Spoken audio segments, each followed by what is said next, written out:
Hello everyone, welcome to week 3 of May's Trade It prompt for the Facebook group NinaRibena's Art Journal Prompts and More. We're doing a swap this month in the group. The first week we traded artists trading coins.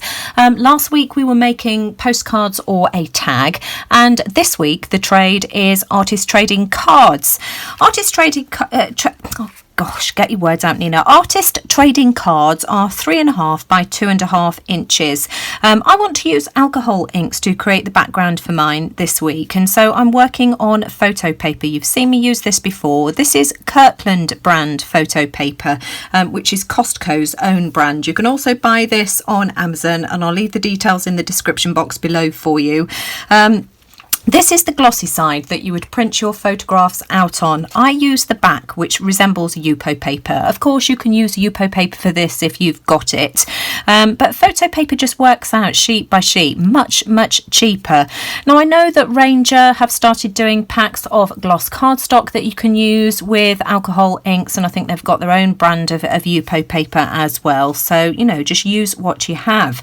Now, I want to use some of this pink sherbet for my background, and so I've got a makeshift blending tool here. This is a Quirkle piece from one of my kids' games that they used to play with when they were younger, and it's just got a piece of Velcro on the bottom, and then this is just a piece of felt, just white craft felt on the top, and I'm going to put some of this ink down like that, and then I'm just going to blend it over the background. So that is my base colour. There we go, just like that. And then I am working from a watercolour palette today rather than working directly out of the bottle. And I want to start off by using cranberry. And I think cranberry goes into this well here. And I'm just going to put a few drops. There we go. And I'm using some styluses to apply my inks today. You can see that I've already had a practice with this. And I've got various ball ends, various different sizes, you know, tiny ones. This is the largest one. I've also got this tool here. I'm not sure what that came off, but I think I'm going to try this one to start off with, and I'm going to apply some of that cranberry ink, and I'm just going to dot it on like this, just around the border. So just focusing on that border all the way round. Be really careful that you don't get your fists in this, because you'll just smudge everything and make a mess. There we go. So I'm going to turn that now. And I'm just going to build up lots of layers. So I'll go all the way round, and then I shall use the smaller end of this stylus to go back over the areas where I've already put the dots. There we go. So that's that. I'm going to wipe that end off, and then I'm going to use the smaller end then just to go back over the areas like this, and I'm going to go all the way around, just repeating like this, and you can see that it builds up some nice interest and just adds a bit of detail. So I've kept going around with that cranberry overlapping, and that's what I've ended up with. And now I'm coming back in with the pink sherbet, and I'm going to use the small end again, because I know that the pink sherbet reacts in a slightly different way over the top of the background. The blooms are much bigger, so I'm going to be quite delicate with this. And I'm just going to add some dots inside the border this time. And again, I'll just keep going all the way around the edge like this.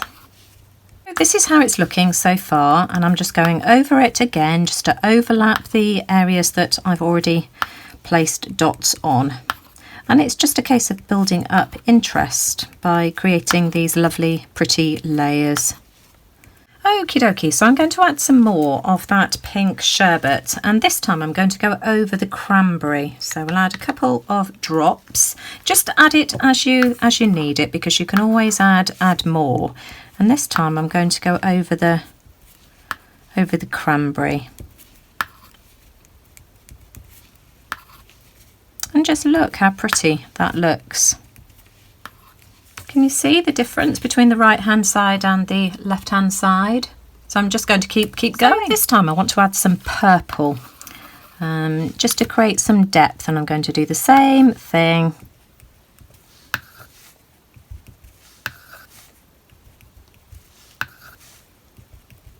Just look how pretty that looks. This time I want to add a bit of denim, so quite a dark blue. So I just want you to see this in between all the different layers so that you can see sort of how it starts to take shape. And I'm going in with a really small stylus this time because I don't want that blue to overpower the colours that I've already got going on.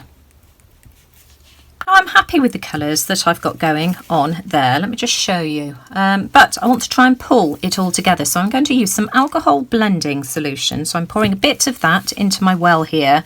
And I've got the medium size ball this time. And I'm just going to dot some in the middle to start off with.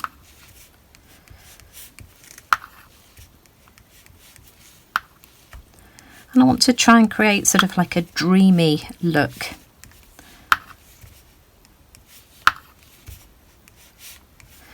And then I'm going to add some around the outside, and this will lighten it and just bring everything together. Don't overthink it, just, you know, put your dots down.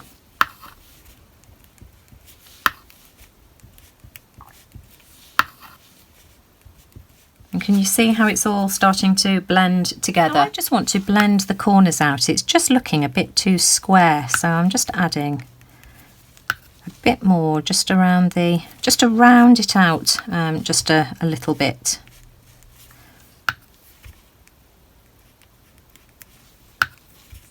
And I think I'm pretty happy with that. Give this a very quick dry with my heat tool, but you want it on a very low setting and you want to hold it quite a distance away because the Yupo paper and photo paper have a tendency to buckle and melt, and it just blisters, and once you've reached that point you've just got to discard it and start again. So be really careful when you do this. So just go gently, just like that. Seal my background, and I'm going to use some of the Tim Holtz Distress Micro Glaze. I'm not going to risk the lip balm for this. I know I used it the other day with to good effect with the tags, but on this, because it's alcohol inks, I'm just going to stick with what I already know works. So I'm just applying some of that micro glaze over the top, and that's just to stop these inks moving around any further. It just kind of seals them in. So I've added some of that, and then I'm just going to buff it with a microfiber cloth.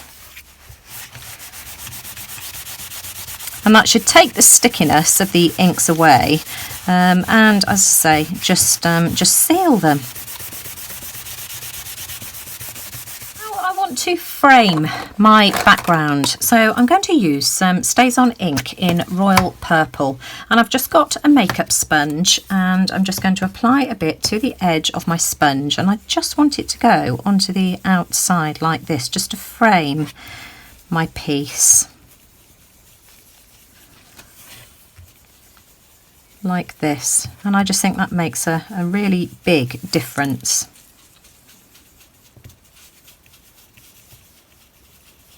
I just think that looks so pretty. I'm going to create a few more in different colours, and then I need to decide what I want to do for a focal image. Now, of course, me being me, I just couldn't stop, and I've gone on to create a few more.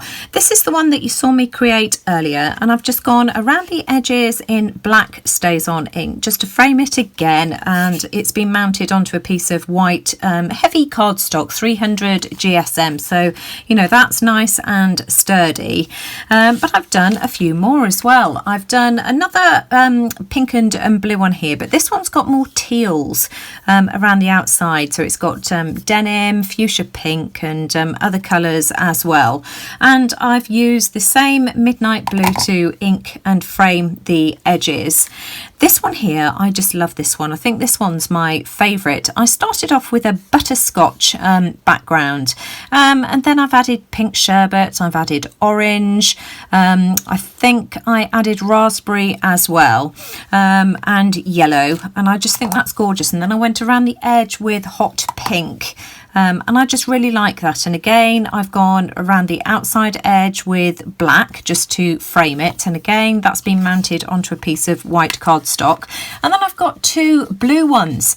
Now, I used Paul alcohol ink for the backgrounds on these. And then this one here has had teal and purples and pinks and all kinds of colours. Just love that. And I inked around both of these pieces in Stays On Teal Blue, and again I've gone around the absolute edge with black. Both have been mounted onto white cardstock. This one has got in fact it's not lettuce, it's citron, which is very similar to lettuce. So that one's more greens to the pinks and purples in this one here. And again, just, you know, inked around the edges in teal blue and then again in black, and it's been mounted on white cardstock. Now, as far as focal images are concerned, I've made some butterflies. Here they are. I just absolutely love these. I haven't shown the process of how I've made these. I've been playing around for hours and I've already got a process video. I recorded some of this, but it's just way too long. And I've already got a video showing how I make these, so I'll link that in the description box below. But I do plan on doing a more updated version of the video showing how I make these. These have been done on really heavy watercolour paper. It's 400 GSM. Have I got the paper pad to hand? I think I might have put it away. But it's really heavy watercolour paper. And it was quite tricky actually to cut out. But I am just going to mount these. I can't remember which ones I'd got to go where. So let's have a look. I'm going to pop these onto my cardstock, and you can see that I've added antenna just with some craft wire as well. I know that one goes on there like that. I think that one was going there like that, and maybe this one here. And I think I'm going to use some sticky pads so that these are a bit dimensional to glue these down. I've used my hot glue gun, and so they're sticking out a bit already on the back because of the wire. So I'm just going to have a look and see what I can find to glue these down. Here we are. I've decided to stick my butterflies down with some of these raised foam pads. What are they called? Let's have a look. They're called Stick It foam pads, 3D foam pads, and they're just little tiny ones. I don't know, a couple of millimeters, something like that, maybe 3 millimeters. Have I? Yes. Oh, it's that side. I haven't taken the sticky off. There we go. So I'm just taking the sticky off. And then how do I want those to go? I think I want that one there like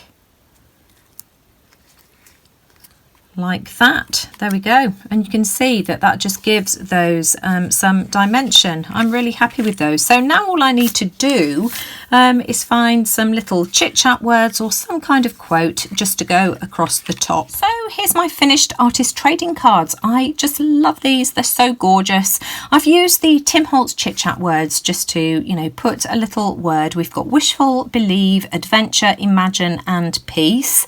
I will leave the link to the video showing how I created the butterflies in the description box below. They're so easy to do. It's one of my most viewed videos. I think it's something like 15,000 views, and I do plan to do another one, sort of, you know, an updated version of it sometime soon.